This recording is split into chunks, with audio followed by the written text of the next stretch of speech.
स्वागत करती हूं आपका किस्मत आपकी में। अक्सर हम सुनते हैं कि शुभ कार्य राहु काल में नहीं करने चाहिए वरना अनिष्ट होने की आशंका होती है। राहु काल क्या होता है और सप्ताह के दिनों में इसकी गणना कैसे की जाती है, इस पर आज हम बात करेंगे जाने माने ज्योतिषाचार्य और वास्तु विशेषज्ञ पंडित मुकेश शास्त्री जी से। गुरुजी बहुत बहुत स्वागत है आपका कार्यक्रम में। जय अम्बे। गुरुजी राहु काल की बात करें उससे पहले ये बताएं कि काल कौन कौन से होते हैं। ज्योतिष शास्त्र के अंदर मुख्यतः 3 प्रकार के काल बताए गए हैं। पहला राहु काल, दूसरा गुलिक काल और तीसरा यमगट काल। ये प्रतिदिन कुछ अवधि के लिए होते हैं। इन तीनों ही कालों की अवधि में शुभ कार्य टालने की सलाह दी जाती है। गुरुजी बात करें राहु काल की तो इसका शुभ या अशुभ की दृष्टि से क्या महत्व होता है। प्रतिदिन सूर्योदय से सूर्यास्त के मध्य 1.5 घंटे का एक ऐसे समय होता है जिसे हम राहु काल के रूप में जानते हैं। राहु काल व्यक्ति को सावधान करता है कि यह समय अच्छा नहीं है। इस समय में किए गए कार्य के निष्फल होने की संभावना बनी रहती है। इसलिए राहु काल के मध्य में कभी भी कोई भी शुभ कार्य नहीं करना चाहिए।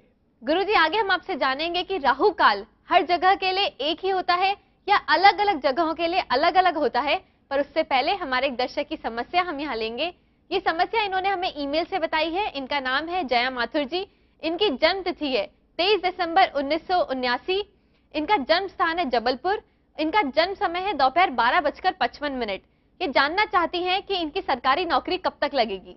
जया जी, आपकी जन्म कुंडली के अंदर अगस्त 2012 के पश्चात पूर्ण रूप से सरकारी नौकरी का योग बन रहा है। अगर आप बैंक कंपटीशन फाइट करें तो आपको सक्सेस बहुत जल्दी मिल सकती है। 6.25 रत्ती का मूंगा धारण करना आपके लिए शुभ रहेगा। गुरुजी अब बताएं कि राहु काल हर जगह एक ही होता है या अलग अलग जगह अलग अलग राहु काल होता है। राहु काल की गणना सूर्योदय के समय से की जाती है। चूंकि विभिन्न स्थानों का सूर्योदय का समय अलग अलग होता है, इसलिए हर स्थान पे राहु काल का समय भी अलग अलग माना जाता है। गुरुजी अब बताएं राहु काल को कैसे देखा जाता है और सप्ताह के दिनों में इसकी गणना कैसे की जाती है। राहु काल को सूर्योदय के समय और सूर्यास्त के समय के बीच के समय को 8 बराबर भागों में बांट के राहु काल को ज्ञात किया जा सकता है।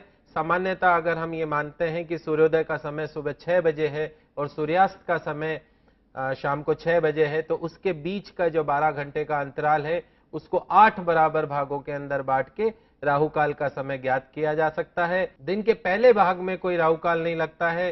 राहु काल सोमवार को दूसरे भाग के अंदर, शनिवार को तीसरे भाग में, शुक्रवार को चौथे भाग में, बुधवार को 5वें भाग में, गुरुवार को 6ठे भाग में, मंगलवार को 7वें भाग में और रविवार को 8वें भाग में लगता है। यह राहु काल जो होता है प्रत्येक दिन के लिए एक स्थिर समय के लिए ही रहता है। गुरुजी अगर हमारे दर्शक जानना चाहें कि सप्ताह के कौन कौन से दिनों में राहु काल का क्या क्या समय होता है तो वो कैसे जान सकते हैं। सोमवार के दिन प्रातः 7:30 से 9 बजे तक राहु काल का समय रहता है। मंगलवार के दिन दोपहर 3 बजे से 4:30 बजे तक का जो समय होता है वो राहु काल के रूप में जाना जाता है। बुधवार के दिन दोपहर 12:01 बजे तक का जो समय होता है वो राहु काल के रूप में जाना जाता है। गुरुवार के दिन 1:30 बजे से दोपहर 3 बजे तक का जो समय होता है उसे भी हम राहु काल के रूप में जानते हैं। शुक्रवार के दिन सुबह 10:30 से 12 बजे तक का जो समय होता है वो राहु काल के रूप में जाना जाता है। शनिवार को सुबह 9 बजे से लेकर 10:30 बजे तक का जो समय होता है वो राहु काल के रूप में जाना जाता है। और रविवार के दिन शाम को 4:30 से 6 बजे तक का जो समय होता है वो राहु काल के रूप में होता है। इस राहु काल के समय में कोई भी शुभ काम नहीं करना चाहिए। अगर आपने कोई शुभ काम राहु काल से पहले शुरू कर दिया है तो उसे राहु काल में कभी भी समाप्त ना करें। उस काम को आपको राहु काल के पश्चात समाप्त करने से वो कार्य आपको शुभ फल प्राप्त देता है।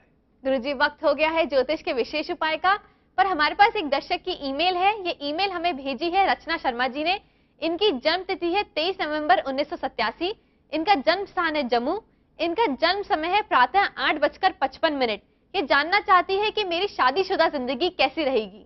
रचना जी, पहली चीज तो यह है कि जब भी आपकी शादी हो उससे पहले जिस लड़के से आपकी शादी होने वाली है उससे कुंडली मिलान करना बहुत अत्यंत आवश्यक है। क्योंकि आपकी जन्म कुंडली के अंदर कुछ इस तरीके से योग बने हुए हैं कि आपका वैवाहिक जीवन जो है वो सुखमय नहीं रहता है। तो ऐसी कुंडली होनी चाहिए जिस लड़के के पूर्ण वैवाहिक सुख हो। आप कालसर्प योग की अपनी पूजा करवाएं, 3.25 रत्ती का मूंगा धारण करें और साथ में भगवान शंकर के मंदिर में प्रत्येक सोमवार को आप अभिषेक करें तो आपको बहुत शीघ्र फायदा होगा। गुरुजी, अब वक्त हो गया है ज्योतिष के विशेष उपाय का, तो क्या उपाय बताएंगे आज आप? यदि आपके कार्य में पग पग पर बाधाएं आ रही हो, हर कार्य में आपके विलंब होता हो, कोई भी कार्य आपका हो, हर्डल्स ही हर्डल्स उसके अंदर आती जा रही हो, तो आज मैं आपको एक छोटा सा लेकिन चमत्कारिक उपाय बताने जा रहा हूं। उपाय इस प्रकार यह है कि रविवार के दिन किसी भैरव मंदिर के अंदर जाकर आप वहां सिंदूर का चोला चढ़वाएं, बटुक भैरव स्तोत्र का पाठ करें, गाय को, कौवों को और कुत्तों को उनकी जो पसंद की जो खाद्य सामग्री हो वो उनको खिलाएं। वर्ष में आप 4-5 बार ऐसा करें तो आपके कार्य में जितनी भी रुकावटें जो आप फेस कर रहे हैं और जो भी आपकी हर्डल्स है वो शीघ्र आपसे दूर होने लग जाती है। प्लॉट्स की शेप या आकार का हमारे जीवन में क्या प्रभाव पड़ता है? जब भी आप कोई प्लॉट खरीदने जा रहे हैं तो सबसे पहले आप उसकी शेप यानी आकार को अवश्य देखिए। कुछ आकार यानी शेप्स इस प्रकार होती हैं कि वो आपके जीवन में सुख, शांति, समृद्धि का हमेशा वास बनाए रखती हैं, लक्ष्मी का वास बना रहता है ऐसी शेप्स वाले प्लॉट के ऊपर निवास स्थान बनाने से। और परंतु कुछ शेप्स ऐसी होती है अगर उन प्लॉट के ऊपर निवास स्थान बनाया जाए तो आप जिंदगी भर आर्थिक, मानसिक और शारीरिक परेशानियों से जूझते रहते हैं। तो चुनाव करते वक्त मकान का जो शेप है यानी प्लॉट का जो शेप है वह आपको अवश्य विचार करना चाहिए। गुरुजी, आप बताएं कौन कौन से आकार के प्लॉट हमारे लिए किस किस तरह का परिणाम लेकर आते हैं? सामान्यतः 2 तरह के प्लॉट बहुत ज्यादा वास्तु के हिसाब से वास्तु सम्मत माने गए हैं। सबसे पहले हम बात करते हैं समचौरस प्लॉट की। समचौरस प्लॉट यानी जिसकी चारों भुजाएं समान हो, ऐसा प्लॉट जो है वो वास्तु के हिसाब से सबसे शुभ माना गया है। ऐसी भूमि के ऊपर, ऐसे प्लॉट के ऊपर निवास स्थान बनाने से जिंदगी में आपको हमेशा तरक्की होती रहती है, सुख, शांति, समृद्धि, लक्ष्मी का हमेशा आपके घर में वास बना रहता है। दूसरा अगर हम बात करें तो आयताकार प्लॉट। आयताकार प्लॉट में हमेशा ध्यान रखें कि 1:2 रेशो की उसके अंदर भुजाएं होनी चाहिए। आयताकार प्लॉट भी निवास स्थान बनाने के लिए बहुत ही शुभ माना गया है। जनरली आजकल आयताकार प्लॉट मिलते नहीं है, लेकिन अगर आयताकार प्लॉट आपको मिल रहा है तो आप तुरंत प्रभाव से उसे खरीद लीजिए। ऐसी भूमि पर निवास बनाने से आपको सुख, शांति तो मिलेगी और घर के अंदर धन धान्य के भी वृद्धि होती रहेगी। उसके बाद मैं आपको बताना चाहूंगा कि कुछ प्लॉट गोलाकार आकृति के होते हैं। जो गोलाकार आकृति के जो प्लॉट होते हैं उनके ऊपर निवास स्थान कभी भी नहीं बनाना चाहिए। ऐसी जो प्लॉट होते हैं वो हॉस्पिटल के लिए, स्पोर्ट्स कॉम्प्लेक्स बनाने के लिए होते हैं। ऐसी भूमि के ऊपर भूल कर भी अपना निवास स्थान नहीं बनाया जाना चाहिए। इसके बाद मैं आपको बताऊंगा त्रिभुजाकार प्लॉट की। त्रिभुजाकार यानी 3 भुजाओं वाले प्लॉट की, त्रिभुज के आकार की प्लॉट की। ऐसा प्लॉट भी वास्तु के हिसाब से निवास के लिए शुभ नहीं माना जाता है। अगर ऐसी भूमि के ऊपर निवास बनाया जाता है तो सरकारी कार्यों में बाधाएं आती रहती है, मानसिक तनाव हमेशा बना रहता है। त्रिभुजाकार प्लॉट जो होता है, ट्रायंगल शेप प्लॉट, रेस्टोरेंट के लिए सबसे ज्यादा शुभ माना जाता है। गुरुजी, अक्सर गौमुखी, नारमुखी प्लॉट्स के बारे में काफी सुनने में आता है, उसके बारे में भी आपसे चर्चा करेंगे, पर उससे पहले हमारे एक दर्शक की ईमेल हम यहाँ लेंगे। ये ईमेल हमें भेजी है सतीश जी ने पटना से। ये जानना चाहते हैं कि अंडरग्राउंड वाटर टैंक किस स्थान पे बना होना चाहिए।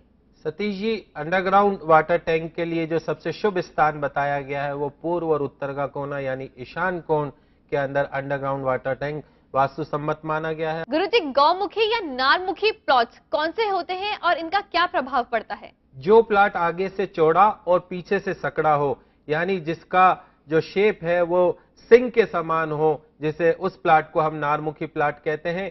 ऐसा प्लॉट निवास स्थान के लिए शुभ नहीं माना जाता है, किंतु व्यापार और फैक्ट्री स्थापना के लिए सबसे शुभ माना जाता है।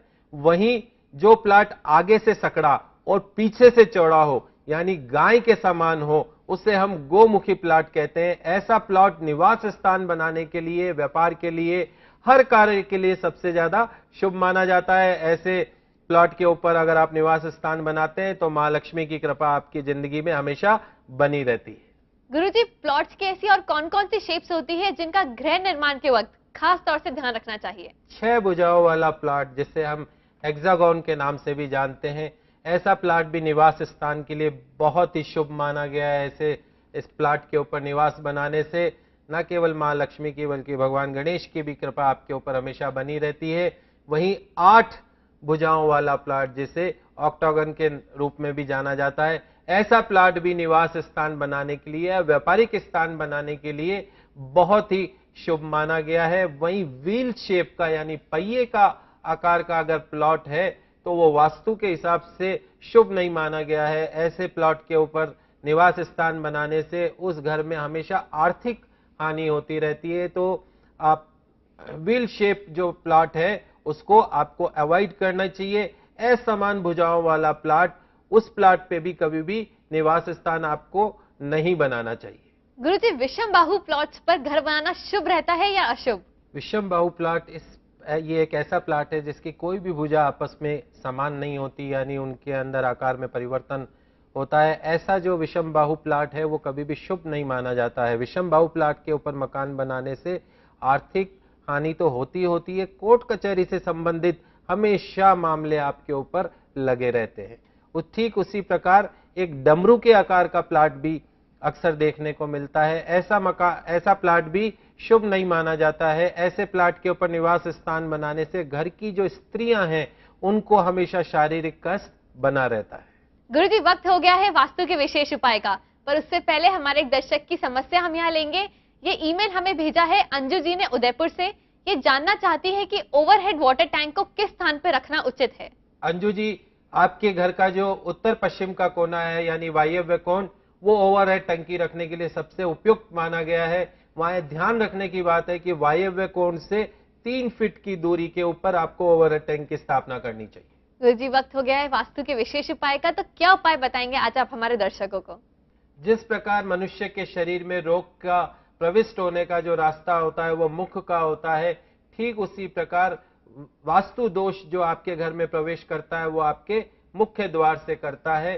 तो जो आपका मुख्य द्वार होना चाहिए वह 4 भुजा वाले चौखट के द्वारा निर्मित होना चाहिए। अगर 4 भुजा चौखट वाला मुख्य द्वार आपके घर में है तो आपके घर में मां लक्ष्मी का तो वास रहता ही रहता है। उस घर के अंदर संस्कारों की भी कभी कमी नहीं रहती है। गुरुजी, वास्तु के विशेष उपाय के बाद वक्त है आज के पावर मंत्र का, जिसका लाभ कोई भी व्यक्ति ले सकता हो। तो बताएं क्या है आज का पावर मंत्र? ओम चिरंजीविने नमः। वापस सुन लीजिए आप, ओम चिरंजीविने नमः। इस मंत्र का 108 बार हनुमान जी के सामने तेल का दीपक लगा के 108 बार आप जाप करें। आपको दुर्घटनाओं से और एक्सीडेंट से शीघ्र ही मुक्ति मिल जाएगी। गुरुजी, आप हमारे कार्यक्रम में आए, हमें इतनी महत्वपूर्ण जानकारी दी, इसके लिए बहुत बहुत धन्यवाद। धन्यवाद। तो हम उम्मीद करते हैं हमारी ज्योतिष और वास्तु से जुड़ी जानकारी का आप जरूर लाभ उठाएंगे।